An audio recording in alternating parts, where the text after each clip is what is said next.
जय हिंद दोस्तों। आप सभी लोगों का अनुभव डीए क्लासेस में एक बार फिर से स्वागत करता हूं पूरे दिल से। तो हम लोग जैसा कि टेंस पढ़ रहे थे, पर टेंस में पास्ट परफेक्ट टेंस पढ़ रहे थे। पास्ट परफेक्ट टेंस में हम लोगों ने ये देखा कि आफ्टर और बिफोर के बारे में देखा, उसका असर्टिव सेंटेंस का कैसे हम लोग अनुवाद करते हैं, कहाँ आफ्टर लगाते हैं, कहाँ बिफोर लगाते हैं। और मैंने ये बताया कि पहले कौन सा टेंस होगा और पहले कौन सा काम हो रहा है, कौन सा काम मतलब दूसरी बार हो रहा है, कौन सा पहले लिखा जाएगा। तो इस चीज़ों को हमने बताया था। आज हम इसी पर देखते हैं उसका निगेटिव सेंटेंस का, पास्ट परफेक्ट का, पास्ट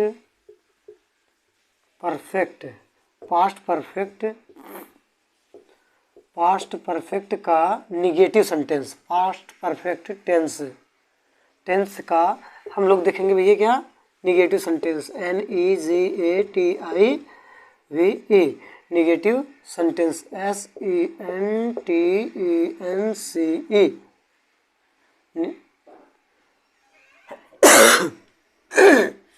निगेटिव सेंटेंस, TEN।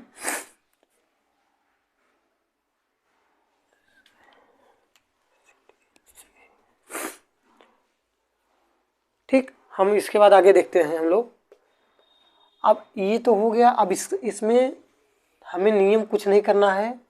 नियम में बस ये ध्यान देना है कि इसमें नॉट का प्रयोग होगा, ये ध्यान देना। नोट में हमको क्या ध्यान देना है कि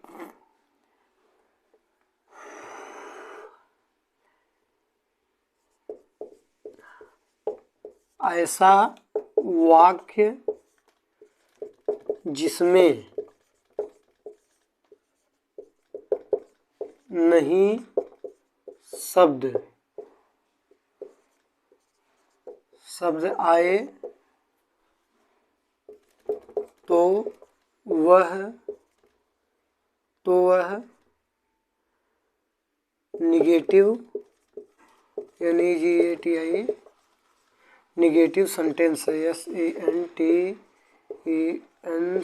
सेंटेंस कहलाते हैं।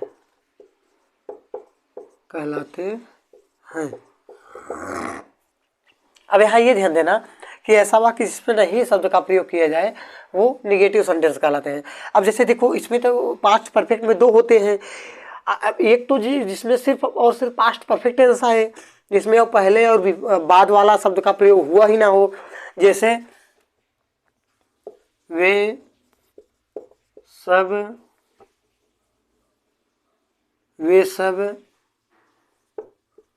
बाग में नहीं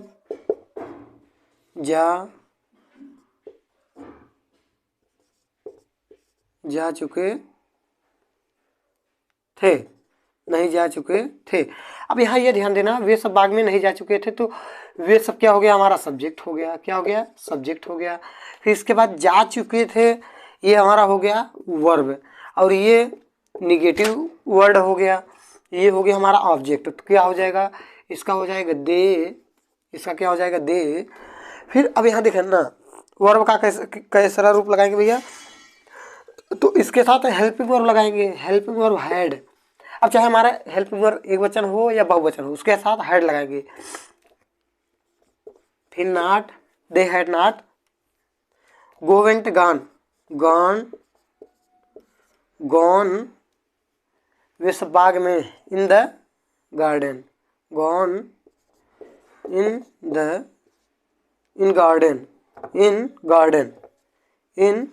गार्डन। तो ये चीज़ है। अब हमको यहाँ ये ध्यान देना है कि फार्मूले के हिसाब से, अगर इसका जो फार्मूला हम देखते हैं, इसमें कुछ नहीं करना है। FORMULA, इसका जो फार्मूला होगा, सब्जेक्ट हेल्पिंग वर्ब का मतलब क्या लगेगा? हैड प्लस वर्ब का third form plus object plus, अच्छा यहाँ नॉट तब वर्ब, क्योंकि निगेटिव वाला है। नॉट प्लस वर्ब वर्ब का third form plus object plus ETC। ये ध्यान देना, ये हमारा फार्मूला हो गया सिंपल के लिए। अब जहाँ अगर दो वाक्य जैसे ऐसा वाक्य जिसमें दो वाक्य आ जाए, मतलब जैसे उसके जाने से पहले वह खाना नहीं खा चुका था, तो ऐसे वाक्यों का अनुवाद करने के लिए हम लोग क्या करते हैं, उसी के बारे में हम लोग उसके लिए भी हम लोग पढ़ेंगे, देखते हैं हम लोग। अब उसके लिए हम लोग ये देखेंगे कि जैसे उसके आने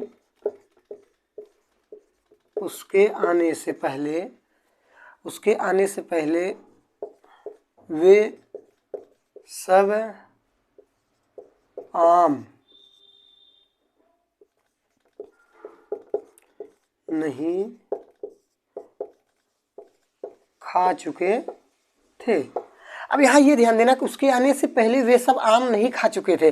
तो मैंने आपको बताया था भैया कि अगर जब ऐसे वाक्य जिसमें पहले आ जाए तो हम उसके लिए बिफोर का प्रयोग करते हैं, और ऐसे वाक्यों का जो स्ट्रक्चर होता है पहले होता है कि जो कार्य पहले हुआ रहता है उसकी अंग्रेजी हम सबसे पहले लिखते हैं। तो इसमें देखिए कि कौन सा कार्य पहले हुआ है। अब ये समझिए कि जो ये हमारा पास्ट इंडेफिनिट का टेंस हो जाता है और ये जो हो जाता है पास्ट परफेक्ट टेंस का हो जाता है।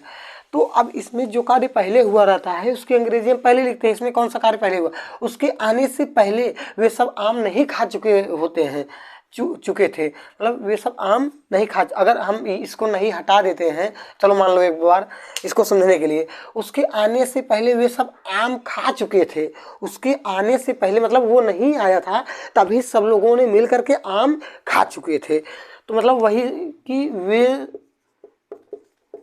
उसके आने से पहले वे सब आम नहीं खा चुके थे, मतलब उसके आने से पहले आम नहीं खाए थे वो लोग। तो पहले काम क्या हुआ कि वे लोग आम नहीं खाए थे, तब उसके बाद अगर वे सब आम नहीं खा चुके थे उसके आने से पहले, मतलब वे सब आम नहीं खा चुके थे उसके आने से पहले, ये ध्यान देना है। अब क्या करना है हमको, तो पहले क्या हो रहा है, ये पास्ट परफेक्ट वाला पहले कर लेंगे। पास्ट परफेक्ट वाला क्या होगा, दे, तो इसका हो जाएगा दे had not eaten they had not eaten the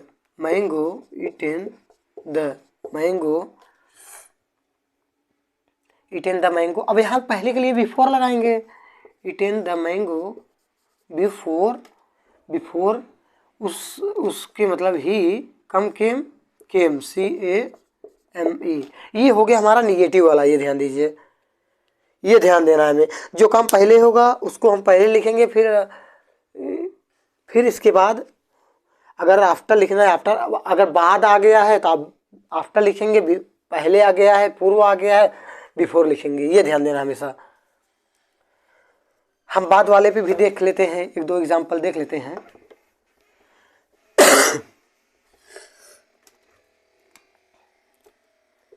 बाद वाले पे भी हम लोग देखते हैं, जैसे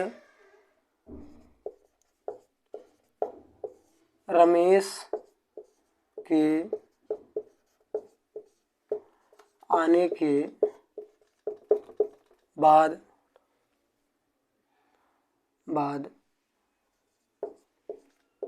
वे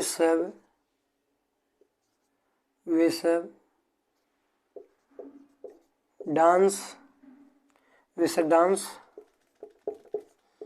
नहीं कर चुके थे। अब यहाँ ध्यान देना कि रमेश के आने के बाद, अब यहाँ जैसे अगर हम इसको हटा दें, रमेश मान लो इसको अभी हम 1 मिनट के लिए वो कर लेते हैं। अब यहाँ लिखा है कि रमेश के आने के बाद वे सब डांस कर चुके थे, मतलब रमेश जब आया है तब वो लोग डांस किए हैं। अब फिर रमेश के आने के बाद वे सब डांस नहीं कर चुके थे, सिर्फ इसमें नहीं आ गया, तो अगर इसको हम हटा देते हैं तो पहले काम कौन हुआ कि रमेश के आने के बाद, तो पहले इसको लिख लेंगे, क्या हो जाएगा, रमेश कम केम, रमेश केम। अब यहाँ इसके लिए के बाद के लिए आफ्टर लगाएंगे, आफ्टर के बाद के लिए आफ्टर लगाएंगे, आफ्टर। अब ये पास्ट परफेक्ट वाला दे हैड, यहाँ ना, फिर not, they had not danced, DANCED।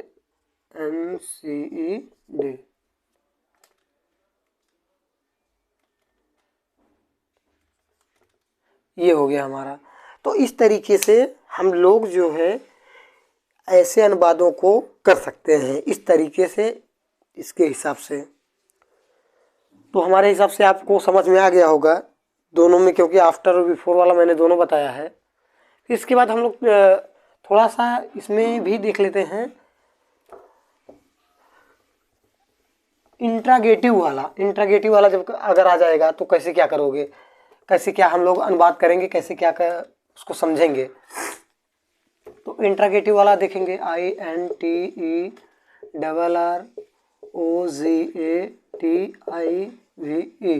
Interrogative sentence, SENTENCE, interrogative sentence. अब यहाँ हमको ये ध्यान देना, इंट्रागेटिव में दो होते हैं, जब किसी वाक्य में प्रश्नवाचक शब्द पहले आ जाए,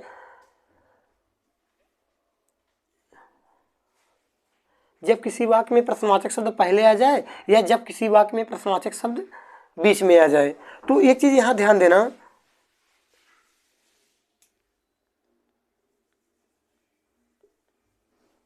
अब जैसे जब किसी वाक्य में प्रश्नवाचक शब्द पहले आ जाए, जब किसी वाक्य में प्रश्नवाचक शब्द पहले आ जाए। अब ध्यान देना, यहाँ जब किसी वाक्य में प्रश्नवाचक शब्द पहले आ जाए,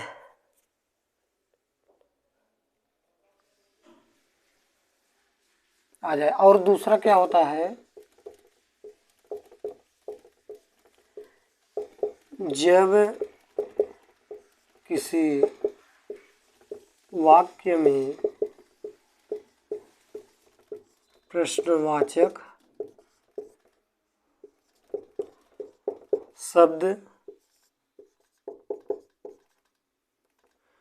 बीच में आ जाए, अब यहाँ ये ध्यान देना है, जब किसी वाक्य में प्रश्नवाचक शब्द पहले आ जाए तो हम उसकी अंग्रेजी न लिख करके हेल्पिंग वर्ब का प्रयोग करते हैं, ठीक।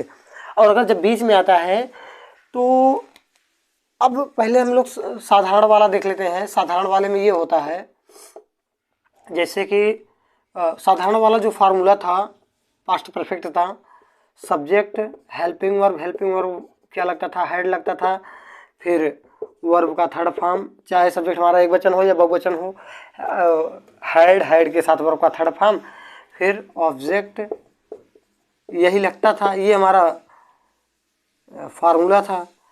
लेकिन अब हमारा क्या हो गया है, इसी के बेस पर हम देखते हैं, जब किसी वाक्य में प्रश्नवाचक शब्द पहले आए तो हम उसकी अंग्रेजी न लिख करके हेल्पिंग वर्ब का प्रयोग करते हैं, हेल्पिंग वर्ब हैड का प्रयोग करेंगे, ठीक। हेल्पिंग वर्ब किसका प्रयोग करेंगे, हैड का प्रयोग करेंगे। फिर सब्जेक्ट, फिर अगर उसमें नॉट लगा हुआ है तो नॉट करेंगे, फिर वर्ब का third form plus object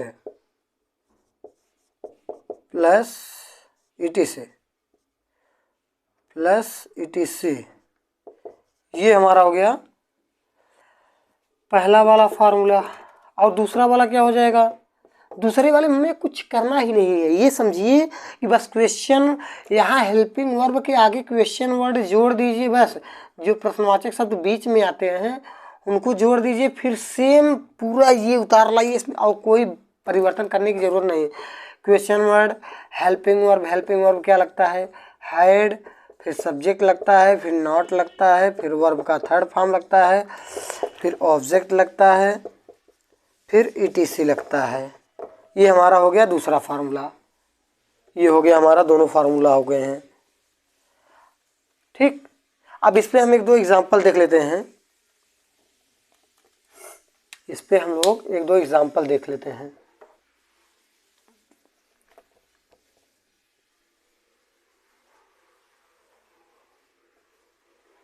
example जैसे मान लीजिए, जैसे अब जैसे हमको यहाँ ये ध्यान देना होगा भैया कि कहा क्या रहा है। पहले जब किसी वाक्य में प्रश्नवाचक शब्द पहले आ जाए तो मान लीजिए जैसे क्या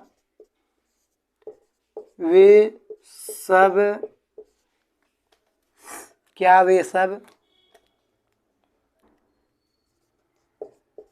मैदान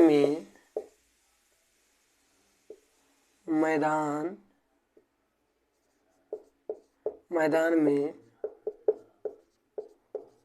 क्रिकेट खेलने, क्या वे सब मैदान में क्रिकेट खेलने जा चुके थे। क्या वे सब मैदान में क्रिकेट खेलने जा चुके थे। अब यहाँ ये ध्यान देना है कि जब किसी वाक्य में प्रश्नवाचक शब्द पहले आ जाए तो हम उसके अंग्रेजी न लिख करके हेल्पिंग वर्ब का प्रयोग करते हैं। हेल्पिंग वर्ब क्या हो जाएगा, फिर हैड हो जाएगा, हैड। फिर क्या है, सब्जेक्ट, सब्जेक्ट क्या होगा, वे सब, मतलब दे, हैड दे। फिर अगर नॉट है, नॉट नहीं है तो नॉट नहीं लिखेंगे, आगे बढ़ जाएंगे। वर्ब का थर्ड फॉर्म, जा चुके थे, जा चुके थे क्रिकेट खेलने, मैदान में क्रिकेट खेलने।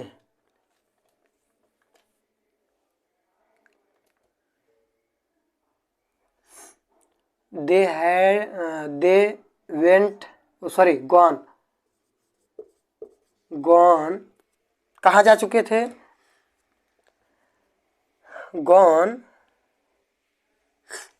कहाँ जा चुके थे, in the field, gone in field,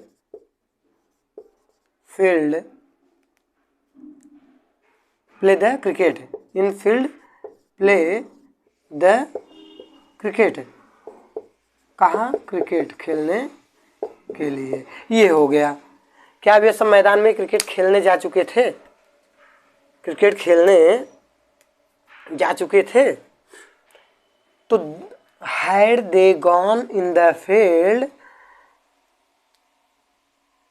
play the cricket. ठीक, ये हो गया। अब मान लीजिए फिर जैसे एक और हमारा जब बीच में आ जाए तो क्या करेंगे हम लोग। जैसे जब बीच में आ जाएगा तो हमारा क्या हो जाएगा,